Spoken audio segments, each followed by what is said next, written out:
بعتذر للاستاذ شريف طبعا، بعتذر لك، بس هو السؤال الاخير، اتبسطت من البوست اللي كتبه احمد الفيشاوي كدعايه للجزء الثالث رغم عدم وجوده فيه طبعا هو داوود، بس اتبسطت لما شفت كتب بوست ان هو ما شافش هيشوف الفيلم ان هو عايز مستني يشوف فيلم سينما، ما اعرفش هو مش موجود ليه، واعتقد يعني اول مره نقابلك بقى لو ينفع تقول لنا، بس اتبسطت من البوست ده ولا لا؟ والله انا يعني في شاوي بالذات ما ببقاش فاهم هو قصده ايه عموما. ما اعرفش هو يعني قصده كويس قصده وحش، يعني انا ما فهمتش.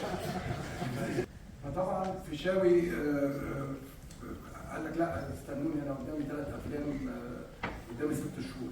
فاحنا عشان كده بقول لك احنا استغلينا فرصه ان نطلع نصور في يوم الفايت بتاع تايسون فيوري، لانه انا بالنسبه لي ما كنتش مصدق ان ممكن نعمل ده، انك تقدر تدخل في فايت عالمي في وسط الناس دي كلها واحنا كرو كده نخش ويدخل احمد عز وعمرو في وسط ونعمل حوار وحديث ونسجل، يعني عمليه صعبه جدا.